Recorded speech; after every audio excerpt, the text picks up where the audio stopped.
വിശുദ്ധ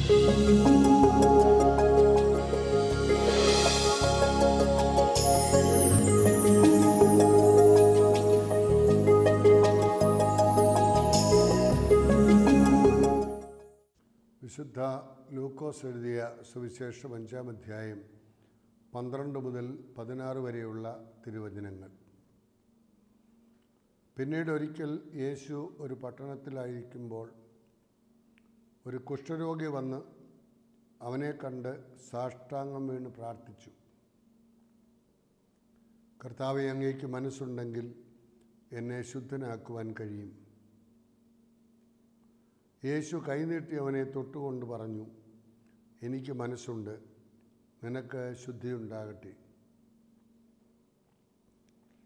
തൽക്ഷണം കുഷ്ഠം അവനെ വിട്ടുമാറി. യേശു അവനോട് പറഞ്ഞു, ഇക്കാര്യം നീ ആരോടും പറയരുത്. പോയി നിന്നെ തന്നെ പുരോഹിതന് കാണിച്ചു കൊടുക്കുക. മോശ കൽപ്പിച്ചതനുസരിച്ച് ജനങ്ങൾക്ക് സാക്ഷ്യത്തിനായി ശുദ്ധീകരണ കാഴ്ചകൾ സമർപ്പിക്കുകയും ചെയ്യുക. എന്നാൽ യേശുവിൻ്റെ കീർത്തി പൂർവാധികം വ്യാപിച്ചതേയുള്ളൂ. അവൻ്റെ വാക്ക് കേൾക്കുന്നതിനും രോഗശാന്തി നേടുന്നതിനും വേണ്ടി വളരെ ആളുകൾ തിങ്ങിക്കൂടി. അവനാകട്ടെ വിജന പ്രദേശങ്ങളിലേക്ക് പിൻവാങ്ങി അവിടെ പ്രാർത്ഥിച്ചുകൊണ്ടിരുന്നു. മിശിഹായിൽ പ്രിയ സഹോദരി സഹോദരന്മാരെ, യേശു തമ്പുരാൻ്റെ പരസ്യജീവിതകാലത്ത് ആരെയും അവഗണിക്കാതെ പരിഗണിക്കുന്ന ഒരു പ്രത്യേകത അദ്ദേഹത്തിൽ ഉണ്ടായിരുന്നു എന്ന് കുഷ്ഠരോഗിയെ സൗഖ്യമാക്കുന്ന സംഭവത്തിലൂടെ നാം കാണുകയാണ്. യേശുവിൻ്റെ ജീവിതകാലത്ത് കുഷ്ഠരോഗം അതിഭയങ്കരമായ ഒരു രോഗമായിരുന്നു. കുഷ്ഠരോഗികളെ അശുദ്ധരെന്ന് യഹൂദ സമൂഹം കരുതി. അവരുടെ സ്പർശനമേൽക്കുന്നവർ അശുദ്ധരാകുമെന്ന് ഭയപ്പെട്ടു. അതിനാൽ അവർക്ക് സിനഗോഗുകളിൽ, പ്രാർത്ഥനാലയങ്ങളിൽ പ്രവേശനം ഇല്ല. കുഷ്ഠരോഗം പാപഫലമായ ദൈവശാപമാണ് എന്ന് കരുതിയതിനാൽ കുഷ്ഠരോഗികളെ പാപികളായി പൊതുസമൂഹം പരിഹസിച്ചു. അവർ സമൂഹത്തിൽ അകത്ത് ജീവിക്കേണ്ടിയിരുന്നു. സമൂഹത്തിൽ നിന്നും മാറ്റപ്പെട്ട് ജീവിക്കുന്ന ആളുകൾ. ലേവ്യ പുസ്തകം 13-ാം അധ്യായം 14-ാം വാക്യത്തിൽ അവരെ സമൂഹത്തിൽ നിന്നും അകറ്റുന്നത് പുരോഹിതന്മാരായിരുന്നു. ഒറ്റപ്പെട്ട തുരുത്തിൽ ശിഷ്ടകാലം കഴിയണം. രോഗത്തെക്കാളേറെ കുടുംബത്തിൽ നിന്ന്, കൂട്ടായ്മയിൽ നിന്നുള്ള അകൽച്ച അവരെ ഏറെ ദുഃഖിപ്പിച്ചിരുന്നു. കുഷ്ഠരോഗി അങ്ങനെയുള്ള ഒരു സാഹചര്യത്തിലാണ്. അവൻ സമൂഹവുമായി ബന്ധപ്പെടാൻ പാടില്ല, സിനഗോഗുകളിൽ പ്രവേശിക്കാൻ പാടില്ല. അവൻ്റെ ഭവനത്തിൽ നിന്ന് പോലും ഒറ്റപ്പെട്ടവനായി ഏതെങ്കിലും തുരുത്തിൽ ശിഷ്ടകാലം ജീവിക്കണം എന്നുള്ള നിയമം നിലവിലിരിക്കെ ഒരു കുഷ്ഠരോഗി യേശുവിനെ സമീപിച്ച് സ്വയം തന്നെ യേശുവിന് സമർപ്പിക്കുന്ന ഒരു ഭാഗമാണ് നാം ഇവിടെ കാണുന്നത്. കുഷ്ഠരോഗിയുടെ പ്രാർത്ഥനയിൽ അത് യേശുവിലുള്ള ഉറച്ച വിശ്വാസം പ്രതിധ്വനിക്കുകയാണ്. കർത്താവേ എന്നവൻ വിളിക്കുന്നത് അവൻ്റെ വിശ്വാസ പ്രകടനമായി നാം കാണുകയാണ്. നീയാണ് സർവസ്വം. തന്നെ ശുദ്ധനാക്കണമെന്ന് കുഷ്ഠരോഗി കർത്താവിനോട് അപേക്ഷിക്കുന്നു.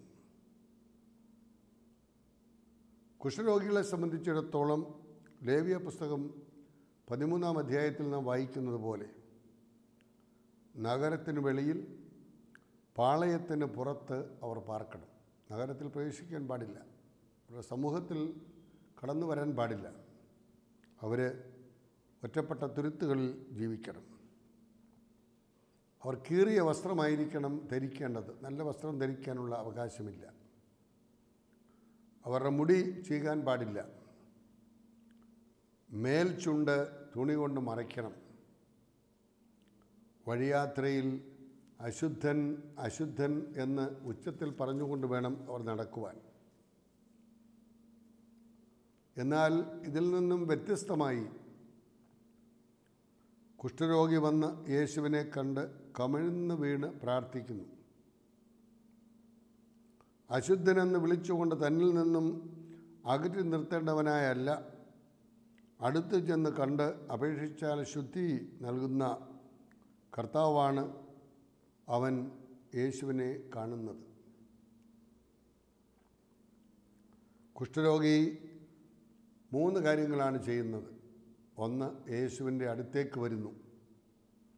രണ്ടാമതായിട്ട് മുട്ടുകുത്തുന്നു. മൂന്നാമതായിട്ട് അപേക്ഷിക്കുന്നു. കുഷ്ഠരോഗിയുടെ ഈ 3 പ്രവൃത്തികളും ഏറെ ശ്രദ്ധേയമായ ഒന്നാണ്. തീവ്രമായ ആവശ്യകത വ്യക്തമാക്കുകയാണ് ഈ 3 പ്രവൃത്തികളിലും. അതേപോലെ തന്നെ കുഷ്ഠരോഗി ആയിരിക്കുന്ന സ്ഥിതിയുടെ ഗൗരവവും ഇവിടെ വ്യക്തമാക്കുകയാണ്. അവൻ്റെ ആവശ്യം മനസ്സിലാക്കിക്കൊണ്ട്, എനിക്ക് മനസ്സുണ്ട്, നിനക്ക് ശുദ്ധി വരട്ടെ എന്ന് പറയുക മാത്രമല്ല, അവനെ സ്പർശിച്ചുകൊണ്ട്, അവനെ തൊട്ടുകൊണ്ട് യേശു മനസ്സുണ്ട്, നീ ശുദ്ധനാവുക എന്ന് പറയുന്ന ആ സ്വരമാണ് നാം കേൾക്കുന്നത്. കുഷ്ഠരോഗിയെ സ്പർശിക്കുന്നവൻ അശുദ്ധനാകുമെന്നുള്ള യഹൂദ നിയമം നിലവിലിരിക്കെ നിയമത്തെക്കാൾ ഉപരിയായി മനുഷ്യത്വം കാത്തു സൂക്ഷിക്കുന്ന യേശുവിനെയാണ് നാം ഇവിടെ കാണുന്നത്. ആത്മാവിൻ്റെ ശക്തിയോടെ യേശു അവനെ തൊട്ടപ്പോൾ ദൈവത്തിൻ്റെ ശക്തി അവനിൽ പ്രവർത്തിക്കുകയാണ്. അശുദ്ധനെ യേശു വചനത്താലും സ്പർശനത്താലും സുഖമാക്കി വിശുദ്ധ ജനത്തിൻ്റെ അംഗമായി പുനഃസ്ഥാപിക്കുകയാണ്. കുഷ്ഠരോഗം നിമിത്തമുള്ള ഭ്രഷ്ടിൻ്റെ വേദനയിൽ നിന്നും ദൈവം അവനെ വിമോചിപ്പിച്ചു. മതപരമായ നിയമാനുഷ്ഠാനങ്ങൾക്കും ഉപരിയായി നിന്ദിതരും ഭ്രഷ്ടരുമായവരെക്കുറിച്ചുള്ള ദൈവത്തിൻ്റെ മനസ്സാണ് യേശുവിനെ ഈ പ്രവൃത്തി ചെയ്യുവാൻ പ്രേരിപ്പിച്ചത്.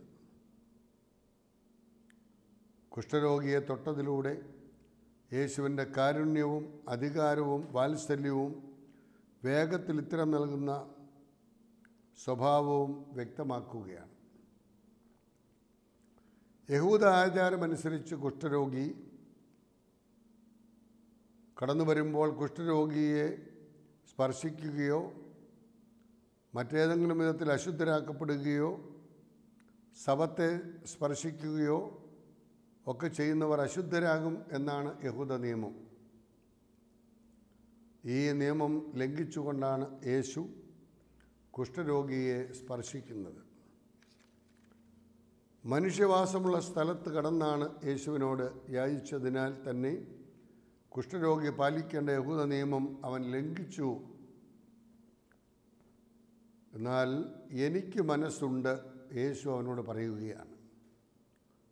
ദൈവത്തിൻ്റെ നിത്യമായ മനസ്സാണ് ഇവിടെ കാണുന്നത്. ഭാവാത്മകമായ മനസ്സാണ് കാണുന്നത്. എല്ലാവരെയും എല്ലായ്പ്പോഴും എല്ലാ സാഹചര്യത്തിലും രക്ഷിക്കുവാനുള്ള ഒരു മനസ്സാണ് ദൈവത്തിൻ്റെ മനസ്സ്. അതാണ് സാർവത്രിക രക്ഷാ പദ്ധതി എന്ന് പറയുന്നത്. അതിലില്ല എന്ന നിഷേധഭാവങ്ങൾക്ക് സ്ഥാനമില്ല. ദൈവം അരുളി ചെയ്യുന്നതെല്ലാം അതേ എന്നാണ്. നിനക്ക് ശുദ്ധി ഉണ്ടാകട്ടെ. രക്ഷയുടെ വലിയ അനുഗ്രഹമാണിത്. യേശുവിൻ്റെ ജീവിതം എന്നും ഒരു ക്ഷണമാണ്.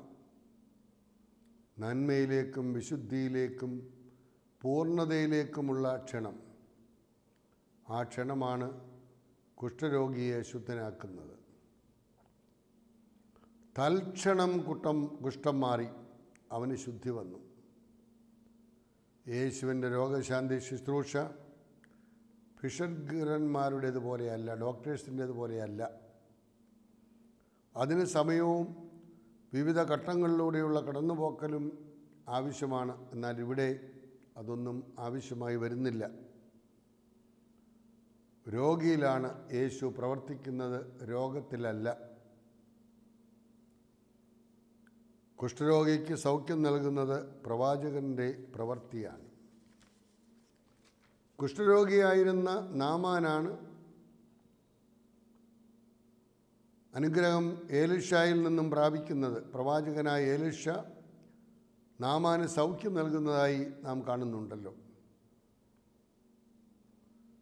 യേശു കുഷ്ഠരോഗിക്ക് സൗഖ്യം നൽകിയത് അവൻ ദരിദ്രരോട് സുവിശേഷം പ്രസംഗിക്കുന്നതിൻ്റെ ഭാഗമായാണ്. വരാനിരിക്കുന്ന മിശിഹായാണ് താനെന്ന് യേശു ഇതിലൂടെ സ്ഥാപിക്കുകയാണ്.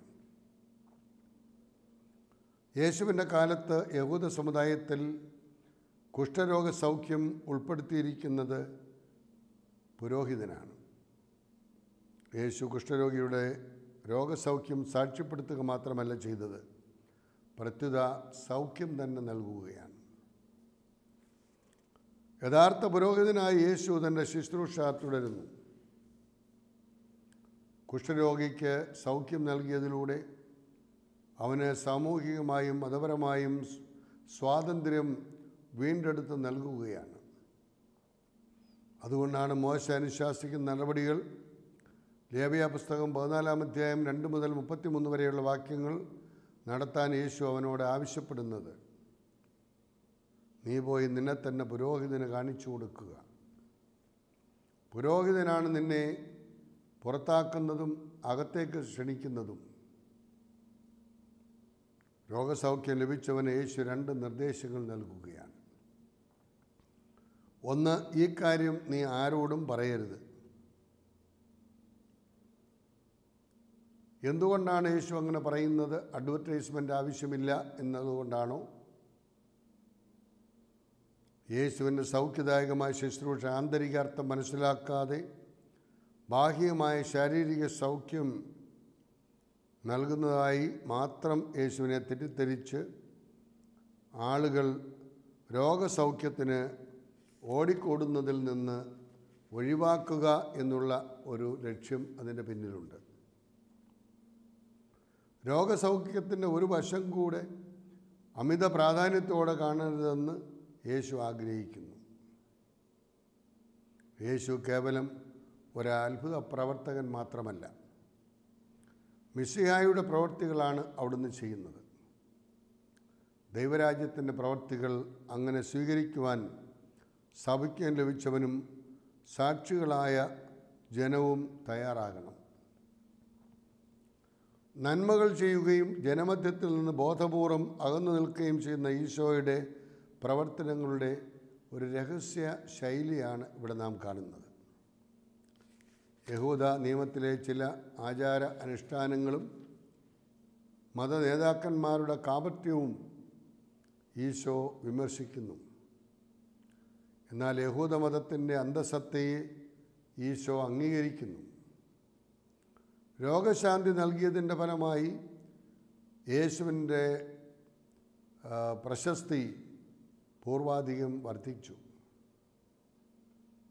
തന്മൂലം സൗഖ്യത്തിനും വചനം ശ്രവിക്കുവാനും വളരെയധികം ആളുകൾ യേശുവിന് ചുറ്റും കൂടി. ഇക്കാര്യം നീ ആരോടും പറയരുത് എന്ന് യേശു നിർദ്ദേശിച്ചതിന് വിപരീതമായി വളരെയധികം ആളുകൾ തിങ്ങിക്കൂടി. പിതാവിനോട് സംഭാഷണത്തിന് ഒരു ജനക്കൂട്ടത്തെ വിട്ട് യേശു വിജനപ്രദേശത്തേക്ക് പിൻവാങ്ങുന്നതായി നമുക്ക് കാണാൻ കഴിയും.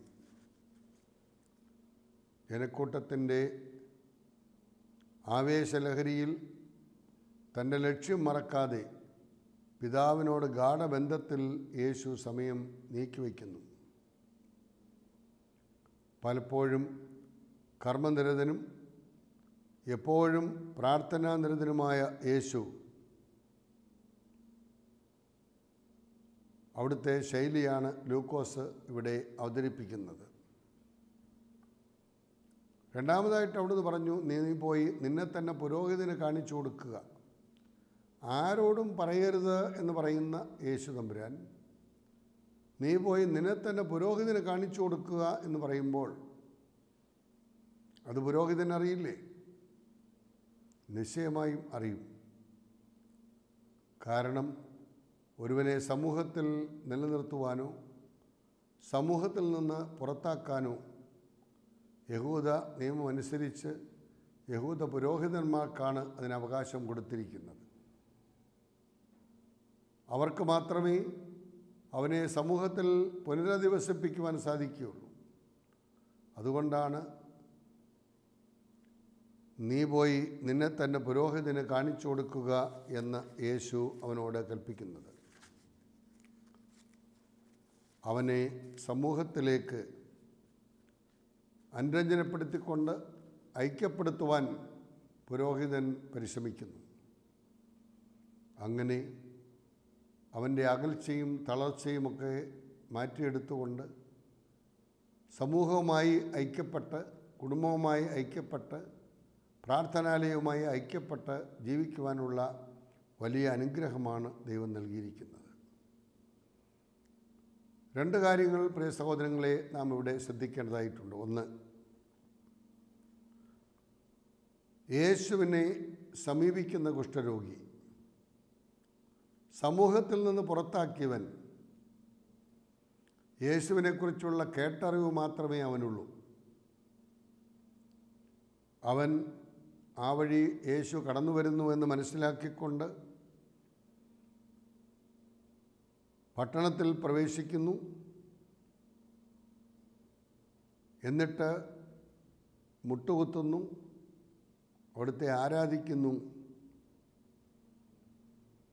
അതിന് തയ്യാറായി മുമ്പോട്ട് വരികയാണ്. അവിടെ ആ കുഷ്ഠരോഗിയുടെ വിശ്വാസമാണ് നാം കാണുന്നത്. തൻ്റെ രോഗത്തിൽ നിന്ന്, തൻ്റെ അകൽച്ചയിൽ നിന്ന്, തൻ്റെ വേദനകളിൽ നിന്ന് മോചനം നൽകുവാൻ കഴിവുള്ള ഒരു വ്യക്തിയാണ് യേശു എന്ന് മനസ്സിലാക്കി കുഷ്ഠരോഗി യേശുവിൻ്റെ അടുത്തേക്ക് വരികയാണ്. ആ അവസരത്തിൽ ആരും അവനെ തടഞ്ഞു നിർത്തുന്നില്ല. ഭാഗ്യത്തിന്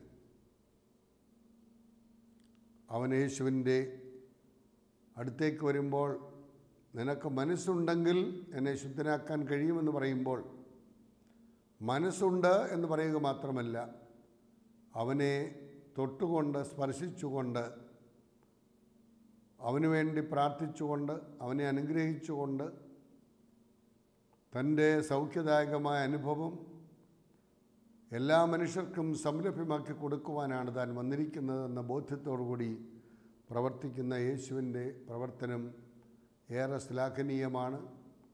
പട്ടണത്തിലേക്ക് കടന്നു വരുവാൻ ധീരത കാണിച്ച കുഷ്ഠരോഗിയുടെ ജീവിതം നമുക്കേറെ പ്രചോദനം നൽകുന്ന ഒന്നാണ്.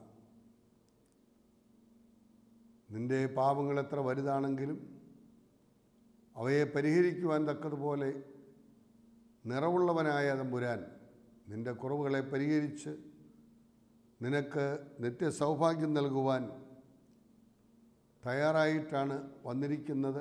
ആരെയും അവഗണിക്കാതെ എല്ലാവരെയും പരിഗണിക്കുന്നവനായിട്ടാണ് അവൻ വന്നിരിക്കുന്നത് എന്നുള്ള ബോധ്യം കുഷ്ഠരോഗിക്കുണ്ടായി. പട്ടണത്തിൽ പ്രവേശിക്കുമ്പോൾ അരുതായ്മകളോടുള്ള ആഭിമുഖ്യത്തിനപ്പുറമായി യേശുവിനെ തൊടുവാനും യേശു തൊടുവാനും ഒക്കെയുള്ള ഭാഗ്യം ലഭിക്കുകയാണ്. അവനെ തൊട്ടുകൊണ്ട് എന്നുള്ള കാര്യം വളരെ ശ്രദ്ധേയമായ ഒന്നാണ്. കുഷ്ഠരോഗിയെ സ്പർശിച്ചാൽ, ഒരു ശവത്തെ സ്പർശിച്ചാൽ അവരശുദ്ധരായിത്തീരും എന്നുള്ള ഒറ്റ കാരണത്താൽ സമൂഹത്തിൽ നിന്നും പുറത്താക്കപ്പെടേണ്ട ആളുകളാണ്. എന്നാൽ ഇവിടെ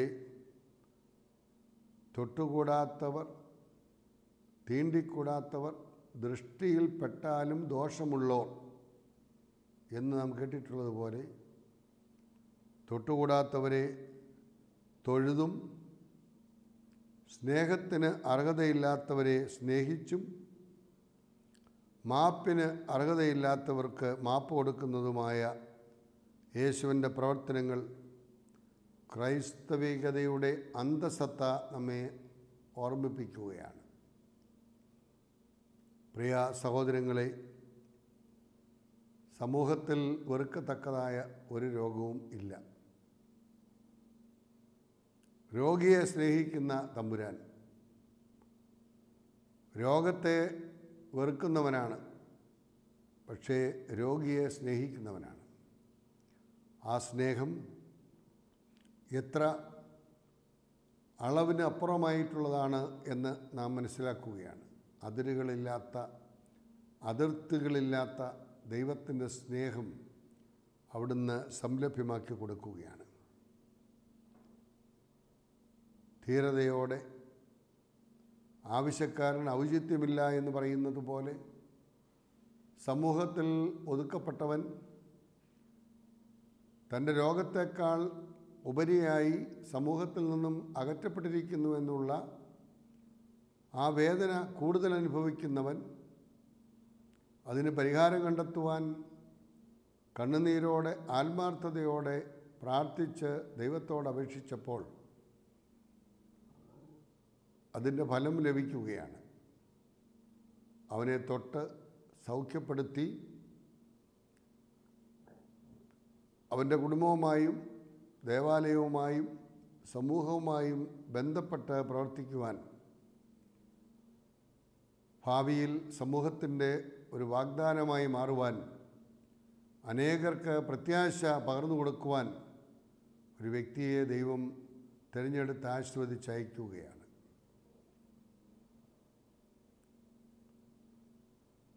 മറ്റുള്ളവരോട് ക്ഷമിക്കുമ്പോഴാണ് ക്ഷമിക്കപ്പെടുന്നത്, കൊടുക്കുമ്പോഴാണ് ലഭിക്കുന്നത്. കൊടുത്താൽ കൊല്ലത്തും കിട്ടുമെന്നൊരു ചൊല്ലുണ്ടല്ലോ. മറ്റുള്ള ആളുകൾക്ക് അവരുടെ ആവശ്യങ്ങൾ അറിഞ്ഞ് നാം കൊടുത്താൽ നമ്മുടെ കുറവുകളെ നിറവുള്ളവൻ പരിഹരിച്ച് നമ്മെ അനുഗ്രഹിക്കും. കുഷ്ഠരോഗികളുടെ കുറവുകളെ സ്വന്തമാക്കി കണ്ടുകൊണ്ട് അവനെ തൊട്ട് സ്പർശിച്ച് സൗഖ്യപ്പെടുത്തി അയക്കുമ്പോൾ അവൻ മാത്രമല്ല, അവൻ്റെ കുടുംബവും യേശുക്രിസ്തുവിൽ വിശ്വസിക്കുന്ന ഒരു കുടുംബമായി മാറുകയാണ്.